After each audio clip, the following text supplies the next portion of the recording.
People can reject a claim intellectually and still carry the effect it produced. They can say they no longer believe it and still feel a heightened sense of threat that has nowhere accurate to be attached to. Now, that's how you end up with a situation where the narrative has visibly failed, and yet grave desecration still occurs. The lie does not need to win, it just needs to pass through. And once again, look at the inversion here. The community absorbing the backlash is the same community from which the hero emerged. The same identity that produced the person who stepped forward is treated as suspect anyway. And that tells you something about how belonging is distributed. For some groups, citizenship is assumed. For others, it's conditional, revocable, and never fully settled, no matter what they do.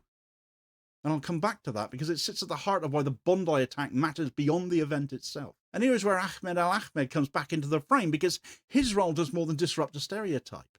It exposes the conditional nature of belonging in a way that's hard to ignore once you see it. His action should have reset all the assumptions that were being leaned on. It should have forced a recalibration. A Muslim man standing up for Jewish families celebrating Hanukkah. Instead, it was treated as an exception that proved nothing beyond his own good character. And that tells you that the problem is not ignorance, it's structural reluctance. Muslim belonging is not allowed to accumulate credit. It does not compound interest. Each act of courage is treated as standalone, never as evidence that challenges the underlying suspicions. The balance sheet is always reset to zero. And that's why collective blame can reassert itself so easily, even after a Muslim has quite literally put himself in harm's way to protect others and take 2 bullets for doing so. This is not how belonging works for everyone.